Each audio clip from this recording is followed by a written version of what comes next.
Varicose వ్యాధితో బాధపడుతున్నారంట. తక్కువ ఖర్చుతో ట్రీట్మెంట్ కావాలి అనుకుంటే ఎవిస్ హాస్పిటల్ని సంప్రదించండి. నమస్తే రమ్మగారు. నమస్తే జయ. రమ్మగారు, మనము భక్తుల కథలు చెప్పుకుంటూ ఉంటాం. అయితే కన్నప్ప మూవీ కూడా రిలీజ్ కాబోతోంది భారీ ఎత్తున. ఒక్కసారి కన్నప్ప గురించి, ఆయన కథను, ఆయన ఎలా అంత భక్తుడిగా మారాడు, ఈ విషయం ఒకసారి మాట్లాడుకుందాం రమ్మగారు. సినిమా రిలీజ్ కాబోతోందని నువ్వు అంటావు. అవును, ఎప్పుడో రిలీజ్ అయింది 70s లో అని చెప్దాం అనుకుంటున్నాను. అవునవును. కృష్ణరాజు ఇప్పుడు మళ్ళీ చేస్తున్నారు. కృష్ణరాజు గారు చాలా అమోఘమైన టేకింగ్. సినిమా చాలా బాగుంటుంది, బాగా తీస్తారు. కృష్ణరాజు గారు బాగా యాక్ట్ చేస్తారు, వాణిశ్రీ గారు బాగా యాక్ట్ చేస్తారు, బాపు గారు అత్యద్భుతంగా తీశారు ఆ సినిమాని. అవునవును. ఆయన చేసిన సినిమాల్లో గుర్తుండిపోయే సినిమా అంటే ఇది ఒకటి అంతేనండి. అవును. అయితే సినిమా గురించి కాదు కానీ మనం పెద్దవాళ్ళ గురించి మాట్లాడేంత సినిమా పరిజ్ఞానం నాకు కూడా లేదు. ఏదో బాగుంది అనుకుంటాం అంతే, అంతకంటే తెలీదు. ఈ భక్త కన్నప్ప కథని ఆయన కన్నప్ప అయ్యాడు. కన్నప్ప కాదు ఆయన పేరు, తిన్నడు. అసలు పేరు తిన్నడు. తిన్నడు తిమ్మప్ప అనుకో. తిమ్మప్ప కన్నప్ప అయ్యాడు. ఈ తిన్నడు ఈ పేర్లు బోయి వాళ్ళకి కదా ఉంటాయి. అయితే పూర్వ జన్మలో ఈయన అర్జునుడని ఒక కథ కూడా వినపడుతుంది. ముందు జన్మలో అర్జునుడు కిరాతార్జునీయ సంఘటనలో పందిని కొట్టాడు. ఆయన కిరాతార్జునీయం ఎప్పుడు జరిగింది? ఈయన తపస్సు చేసుకుంటున్నాడు. ఎవరండి? అర్జునుడు తపస్సు చేసుకుంటున్నప్పుడు ఆయన శివుడి కోసం తపస్సు చేశాడు, పాశుపతాస్త్రం కోసం, పరమేశ్వరుడికి సంబంధించిన అస్త్రం. దానికోసం తపస్సు చేస్తే అప్పుడు పరమేశ్వరుడు బోయవాడి రూపంలో వచ్చి ఒక పందిని వేటాడుతూ వచ్చాడు. ఆ పంది చేస్తున్న శబ్దానికి అర్జునుడు బాణం వేశాడు, బోయవాడి వేషంలో ఉన్న పరమేశ్వరుడు బాణం వేశాడు. నేను ముందు కొట్టానంటే ఇద్దరు పోట్లాడుకున్నారు. వారిద్దరికీ ఒక యుద్ధం సంభవించింది. కిరాతార్జునీయం దాని పేరు, సంఘటన పేరు. ఆ కిరాతార్జునీయం పేరుతో అద్భుతమైన గ్రంథం కూడా రాయబడింది. పంచమహాకావ్యాల్లో కిరాతార్జునీయం కూడా ఒకటి, మహాకావ్యంగా మలచబడింది అది. అయితే ఈ కిరాతార్జునీయం దాంట్లో ఆ పందిని పరమేశ్వరుడి నుంచి లాక్కున్నందుకు మళ్ళీ పరమేశ్వరుడికి బోయవాడిగానే సేవ చేశాడు అర్జునుడు. ఒక అంశమాత్రంగా ఇక్కడ సేవ చేసుకున్నాడు అని ఒక కథనం ఉన్నది. అది అవునో కాదో తెలియదు. కానీ కాళహస్తీశ్వర మహత్యంలో ఈ చెంచు కులానికి చెందిన ఇతను బోయవాడికి భగవంతుడు ఎట్లా సాక్షాత్కరించాడో వివరంగా చెప్పబడింది. మహాకవి దూర్జటి రచించిన కాళహస్తీశ్వర శతకంలో కూడా ఈయన ప్రస్తావన కనిపిస్తుంది మనకి. ఈ కాళహస్తి ఈ చుట్టుపక్కల ప్రాంతాల్లో, అంటే తిరుపతికి చెందిన, తిరుపతి చుట్టుపక్కల రాజంపేట, ఊటుకూరు, ఈ ఊర్లు కనపడతాయి కదా, ఆ ప్రాంతాలకు చెందిన ఒక బోయ కుటుంబంలో జన్మించాడు ఈయన. ఈ తల్లిదండ్రి వీళ్ళకి ఏంటంటే సంతానం చాలా కాలం కలగకపోతే సుబ్రహ్మణ్య ఆరాధన చేస్తే వీళ్ళకు ఒక కుమారుడు కలిగాడు, తిన్నడు. ఇతను చిన్నతనం నుంచి పరాక్రమశాలిగా ఉన్నాడు. మామూలుగా బోయ కుటుంబాల్లో అందరూ ఎందుకంటే వాళ్ళు వేటాడే భోజనం చేయాలి, అవును, వాళ్ళ జీవితమే అది. ఒక్కొక్కళ్ళు బాగా బ్రైట్గా ఉన్న వాళ్ళు కనిపిస్తారు, ఒక్కొక్కళ్ళకి ఒక్కొక్క ప్రజ్ఞ ఉంటుంది. ఇతను వేటలో ప్రజ్ఞావంతుడుగా ఉన్నాడు. దాంతోపాటు ఒక రకమైన మార్దవం కలిగిన వాడు. తను ఆడ జంతువుల్ని వేటాడేవాడు కాదట, పిల్లల్ని చంపేవాడు కాదు. చిన్నపిల్లలు అయితే వాటిని వేటాడేవాడు కదా. వేట తప్పదు, ముదిరిన పెద్ద మొగ జంతువులనే వేటాడేవాడు, పెద్దవాటితోటే ఉండేవాడు. అయితే ఆయన ఒకసారి ఏమైంది, ఇద్దరు స్నేహితులతో కలిసి ఒక అడవి పందిని వేటాడితే పంది పడింది.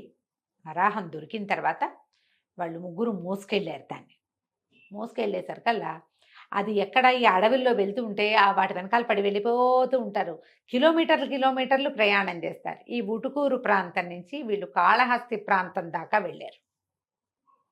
పెద్ద దూరమేం కాదు, ఆ కాలంలో అది దగ్గర కిందే లెక్క. వెళితే సువర్ణముఖి తీరానికి వెళ్ళారు. అక్కడ నీళ్లు తాగుదాం అనుకున్నారు. అక్కడికి వెళ్ళేసరికల్లా కాళహస్తి ఆ కొండ కనపడుతోంది. సువర్ణముఖి నదీ తీరాన తనకి ఒక ఉద్వేగం వచ్చేసినట్టు, ఆ కొండ మీదకి వెళ్ళిపోవాలని. అయితే ఈ స్నేహితుల్లో ఒకడు చెప్పాడట, ఆ పైన పిలకున్న దేవుడు ఉంటాడు ఆ కొండ మీద. అంటే అతన్ని చూడాలనిపించడం మొదలుపెట్టింది. జన్మాంతరమైనటువంటి ఆ పిలుపేదో ఉంది లోపల, కూడా ఉంటుంది, ఒక్కొక్క దాని మీద లాగేస్తూ ఉంటుంది. చిన్నప్పుడు ఎప్పుడు వెళ్ళకపోయినా అది కనపడేసరికి ఇదే మంది అనిపిస్తుంది, ఉద్రేకం వచ్చేస్తుంది. ఆయనకి వచ్చిన ఉద్రేకంలో వెళ్ళాలి వెళ్ళాలి వెళ్ళాలని అనిపించింది. వెళ్ళాలనిపించి ఇక వీళ్ళని పట్టించుకోవాలి. ఇందులో వీళ్ళలో ఆ ఉన్న స్నేహితులు ఇద్దరు ఇక్కడ ఈ పందిని పచనం చేస్తున్నారు. తింటారుగా వాళ్ళు, కొంత తిని కొంత పట్టుకెళ్తారు. ఇక్కడ ఆకలేస్తోంది, మరి పొద్దు నుంచి వేటాడుతున్నారు. వాళ్ళు పచనం చేస్తుంటే ఇతను పైకి వెళ్ళాడు. ఆ కొండ మీదకి వెళ్తే అది పురాతనమైన దేవళం, ఎప్పటిదో. ఆ లోపల ఉన్న కాళహస్తీశ్వర లింగాన్ని చూసేసరికి ఒక ఉద్వేగం వచ్చేస్తుందట ఆయనకి. పరిగెత్తుకుంటూ వెళ్ళి కౌగులించుకున్నాడు. ఇది తనదేని అనిపించడం మొదలుపెట్టింది. దైవం అని తెలిసింది. ఎన్నో ముద్దులు కురిపించాడట. ఎంత కావలించుకున్నాడో. ఎప్పటి నుంచి ఉన్నావో, ఇట్లా ఒడిగిపోయావు, ఇట్లా వడలిపోయి ఉన్నావు, నీకు ఆకలిస్తోందా అని అడిగి నీకు ఆహారం తెస్తానని పరిగెత్తుకుంటూ కిందకు వచ్చాడు. మళ్ళీ వచ్చి ఈ ఉడికిన పంది మాంసాన్ని ఆకులు తీసుకున్నాడు. తీసుకుంటే ఆ స్నేహితుల్లో ఒకటి చెప్పేట, పైన ఉన్న అయ్యవారు ఒట్టిగా తిండరా, ముందు నీళ్లతో కడిగి నీళ్లు పోసి తర్వాత అన్నం పెడతారన్నాడు. నీళ్లు పోయాలంటే ఎట్టా పోయాలి? అందుకని ఏం చేశాడు, నోటి నిండా నీళ్లు పోసుకుని పుక్కిలు తిండా నీళ్లు బట్టి ఆకులో ఈ పదార్థం తీసుకుని సమీపంలో పువ్వులు పెడతారని చెప్పారు వాళ్ళు. ఓ 2 పువ్వులు కోసుకుని ఆ పువ్వులు అటు ఇటు పడిపోతాయని వాడికి ఇంత సిగ ఉంటే సిగ నిండా గుచ్చుకున్నాడట. ఆ పువ్వులు పడిపోకుండా ఈ ఆహారాన్ని ఇట్లా పట్టుకున్నాడుగా. ఆహారం పుచ్చుకుని నెత్తి మీద తనే ధరించి పువ్వులు తన నోట్లో వేసిన నీళ్లతోటి లోపలికి పరిగెత్తుకుంటూ వెళ్ళి ఏం చేశాడు, ఆ శివలింగం మీద పుక్కిట్లో నోట్లో ఉన్న నీళ్లు ఉమ్మేసి ఆయన నెత్తి మీద ఆ పరమేశ్వర శివలింగాన్ని మీద పోసి తర్వాత పువ్వులు పెట్టి అంతా తుడిచి శుభ్రంగా పువ్వులు పెట్టి ఇది నివేదన చేసి అది పెట్టి తిను తిను తిను అని చెప్పి, ఎవరు రాకుండా నేను చూస్తా, రుచిగా తిను, ఎవరన్నా చూస్తారని నీకు భయమా అని అడిగి నేను ఇక్కడే నుంచుంటాను, నువ్వు తినేసేయమన్నాడు. వెళ్ళి అవతల నుంచున్నాడు. జంతువులు ఎవరైనా తీసుకుపోతారేమో, నువ్వు మెల్లిగా తిను, ఎవరు ఎత్తుకుపోకుండా ఉంటానని కొద్దిసేపు అక్కడ కాపలా కాసాడు. పదార్థం అయిపోయింది ఆకులోది. చూసుకున్నాడు, తినేసాడు శివుడు. సరే అక్కడే ఉండిపోవటం మొదలుపెట్టాడు. ఆ స్నేహితులు ఎలుగెత్తి పిలిచారు, రా రా రా అంటే దిగాడు. మెట్లు సగం దిగాక వదలు బుద్ధి కాలి మళ్ళీ పరిగెత్తుకుంటూ పైకి వెళ్ళిపోయాడు. 2 సార్లు 3 సార్లు వాళ్ళు పిలవటం, ఇతను దిగలేకపోతున్నాడు, వెళ్ళలేకపోతున్నాడు ఎన్ని వదిలిపెట్టి. వాళ్ళు ఏం చేశారు, రేపొద్దు కానీ రాబా అని బలవంతం చేశారు. కిందకి వెళ్ళిపోయాడు. వెళ్ళాడు. రాత్రి ఎక్కడో పడుకున్నారు. తెల్లవారి మళ్ళీ వేటాడారు. కుందేళ్ళు ఏవో కనపడ్డాయి. మళ్ళా ఆహారం పచనం చేస్తే మళ్ళీ నోటి నిండా నీళ్లు పోసుకున్నాడు, మళ్ళీ పువ్వులు కోసుకున్నాడు. మళ్ళీ ఈ ఉడికిన ఆహారం మొట్టమొదటి శివుడికే పెట్టాలి, దేవుడికే పెట్టాలి నేనని పట్టుకుపోయాడు మళ్ళీ పైకి. 5 రోజుల పాటు రోజు వెళ్ళేవాట పైకి. వాళ్ళు ఇళ్ళకి వెళ్ళటం, సాయంత్రం అయ్యేసరికి ఇల్లు చేరిపోవటం ఏం లేదు. పెద్ద పిల్లలు అడవుల్లో పడి తిరుగుతూ ఉంటారు, ఎప్పుడో వెళ్తారు ఇంటికి. ఆహారం సంపాదించుకుంటూ ఉండటం, తినటం, తిరగటం అంతే. ప్రతిరోజు కొండ మీదకి వెళ్ళిపోతున్నాడు. ఒక 5-6 రోజులు అయ్యేసరికల్లా వీళ్ళకి భయం వేసింది, ఏమిటి వీడు ఇంత పిచ్చి అయిపోతున్నాడు అని వాళ్ళ అమ్మకి నాన్నకి చెప్పారు. వీడు ఆ కొండ మీద ఉన్న అయ్యోరి దగ్గరికి వెళ్ళిపోతున్నాడని, ఆహారం అంతా ఒక వంత ఆయనకి పెట్టేస్తున్నాడని. దేవుడికి పెట్టడం తెలుసు వాళ్ళకి, దేవుడు తింటమేమిటో తెలియదు. ఇక్కడేమిటో దేవుడు తినేస్తున్నాడు అది, మరి అలాగే కనపడుతోంది. లేకపోతే ఎందుకు పెడతాడు వాడు మళ్ళీను? పైగా ఈ వెళ్ళిన వాడు ఇవన్నీ వస్తువులు పుచ్చుకెళ్తాడు. ఆ ముందు రోజు పెట్టిన పువ్వులు వాటిని కాలుతోటే శుభ్రం చేస్తాడు. వాడికి అదే తెలుసు. ఈ కథ ఇక్కడ జరుగుతూ ఉండగా ఈ దేవళానికి ఒక అర్చకుడు ఉండేవాడు. ఆయన రోజు వచ్చేవాడు. ఎప్పుడైతే ఈ కథ మొదలైందో, ఈ మాంసాహారం పెట్టున్న ఆకులు పువ్వులు కొంత మిగిలిపోతుంది. ఆకులు అంతా తుడుచుకుని తిండు శివుడు. తింటున్నాడో లేదో, అది అక్కడే ఉందో, నచ్చలేదా అంటాడు ఇతను. అందుకని మరి ఆయన ఏం చేస్తున్నాడు దాన్ని ఇది చూసి అలమటించిపోయాడు ఆయన. ఇదేమిటి, ఎవరు తెచ్చి పెడుతున్నారు ఈ పువ్వులేమిటి, అవి ఏమిటో పిచ్చి పువ్వులు, అవన్నీ దేవుడికి పెట్టే పువ్వులు కాదు, పరమేశ్వరుడికి కొన్ని పువ్వులే పెడతారు. ఎవరో వస్తున్నారు, ఏదో జరుగుతోందని ఆయన ఓహో దుఃఖించి పరమేశ్వరుడు వెనకాల పరి విధాలుగా ప్రార్థించాడు. ఆయన అన్నట్ట, నువ్వు ఒక పని చెయ్యి, రేపు పొద్దున్నే రా, నీ అర్చన ముగించి లింగం వెనకాల కూర్చో, ఏం జరుగుతుందో చూద్దు కానీ అని చెప్పాడు. ఇలా రోజు గడుస్తోంది కదా. ఈయన ఒకరోజు మంచి ముదురు లేడి మాంసాన్ని పట్టుకుని ఇక ఆయన తిన్నాడు. పైకి వెళ్ళేసరికి ఈయన చూస్తూ ఉండగానే ఏమైంది, పరమేశ్వరుడికి 2 నేత్రాలు, ఒక నేత్రంలోంచి నెత్తురు కారటం మొదలైంది. అడిలిపోయాడు ఈయన. ఇది తిన్నాడు. అయ్యో నీ కంటికి ఏదో వచ్చింది, ఏమైంది, ఎవరైనా కొట్టారా, ఏదైనా తగిలిందా, నీకు ఏదో జబ్బు చేసింది అని చెప్పి పరిగెత్తుకుంటూ వెళ్ళి ఏవో 4 ఆకులు నలిపి పోయే వాళ్ళకి తెలుస్తాయిగా, కన్ను ఎర్రబడితే పెట్టేవి, అది తెచ్చి పెట్టాడు. అవలా ఏం చేసినా కంట్లోంచి నెత్తురు రావడం మానలేదు. విపరీతంగా దుఃఖించాడు. అయ్యో అయ్యో నీకేదో వచ్చేసింది, నువ్వు ఇలా అయిపోతున్నావు, ఏమైనా ఆహారం పడలేదా, నీకేమవుతుంది, ఏం చేయాలి అని ఆలోచించి అప్పుడు కంటికి కన్ను పంటికి పన్ను సిద్ధాంతం గుర్తొచ్చింది అతను.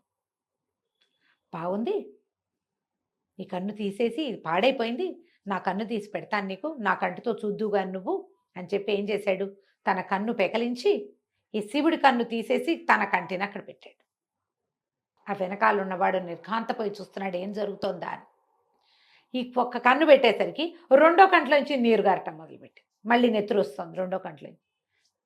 భయం వేసింది. అయ్యో ఇదేమిటి రెండో కంటికి కూడా జబ్బు చేసింది, పర్వాలా మనకు వైద్యం తెలుసు, ఒక కన్ను పెడితే తగ్గింది కదా, రెండో కన్ను కూడా నీకు పెడతానని ఏం చేశాడు, ఈ కన్ను మొదటిసారి ఓ కన్ను తీశాడు, అప్పుడు తన 2 కళ్ళల్లో ఓ కన్ను ఉంది కాబట్టి కనపడుతోంది, ఇప్పుడు ఎట్లా కనిపిస్తుంది, అందుకని ఏం చేశాడు, శివలింగం పక్కన నిలబడి ఓ కాలెత్తి గుర్తుగా తన బొటన వేలిని శివుడి కన్ను మీద ఆనించాడు. ఆనించి తన రెండో కన్ను పెకలించి కరెక్ట్గా ఎక్కడ పాదం ఆనించాడో అక్కడ పెట్టడం కోసం ఎప్పుడైతే ఈ తిన్నడి కాలెత్తి ఆ కంటి మీద పెట్టి కన్ను పెకలించడానికి, తన రెండో కన్ను పెకలించుకోవటానికి బాణం కొసపెట్టి తీసేశాడు. ఇట్లా చురకత్తులు ఉంటాయి వాళ్ళ దగ్గర, తర్వాత బాణాలకి కొస ఉంటుంది, దాంతో ఇట్లా పెళ్ళగిస్తున్నాడు. ఆ పెళ్ళగిచ్చేసరికల్లా గుడిలో గంటలు మోగినట, దీపాలు వెలిగినట, అనేక రకాల సుగంధ ద్రవ్యాల వాసన, గుడంతా ధూపం. పరమేశ్వరుడు లేచి బయటకు వచ్చాట. కన్నప్ప ఆగు ఆగు కాగని 3 సార్లు కన్నప్ప కన్నప్ప కన్నప్ప అన్నాడు పరమేశ్వరుడు. చేయి పట్టుకున్నాడు. ఈ శివలింగంలోంచి వచ్చినటువంటి మహాద్భుత సౌందర్య రాసైనటువంటి పరమేశ్వరుడిని చూసేసరికి కన్ను ఇంకా పెకలింక పడలేదు కదా, అని అట్లా చూస్తూ ఉన్నాడు. అతనికి 2 కళ్ళు వచ్చేసినాయి. పరమేశ్వరుని ఆలింగనం చేసుకున్నాడట. నీ కన్నిచ్చి భగవంతుడికైనా సరే ఇంత చేసిన వాడు ఆ కన్నప్పగానే ఇతను గుర్తింపబడతాడని ఆయన వరమిచ్చాడు. ఈ వెనక కూర్చుని ఇదంతా చూసిన ఆయనకి, అతనికి కూడా పరమేశ్వర సాక్షాత్కారం లభించింది. ఆ కథ ఆయన వల్ల బయటకు వచ్చింది. సాక్షాత్ పరమేశ్వరుడు అయిపోయాడు ఈ కన్నప్ప కూడా. తర్వాత ఎంతో కాలం జీవించి తర్వాత ఆయనకి ముక్తి మోక్షం లభించింది. అప్పుడే పరమేశ్వరుడిలో లీనమైపోయాడన్న కథ కూడా చెప్తారు. మనకి సినిమా అనేసరికల్లా అతనికి భార్య అవి ఇవి ఇద్దరి మధ్య కొంచెం స్నేహం అవి కథలు పెంచుకుంటారు కదా, అదంతా జరిగిందో లేదో మనకు తెలియదు. సాధారణంగా మనకు చెప్పబడే కథ అయితే ఇది. అతను చదువుకున్నది ఏం లేదు. అదేలేండి. భగవంతుడి పట్ల భక్తి అనేది ఒకళ్ళు నేర్పితే వచ్చేది కాదు. అవును, నేర్చుకుంటాం మనం రకరకాలు. అది లోపల ఒక భక్త్యావేశం అనేది ఒక చుక్కుంటే కానీ చుక్క నుంచి రకరకాల ముగ్గులు పెడతాం.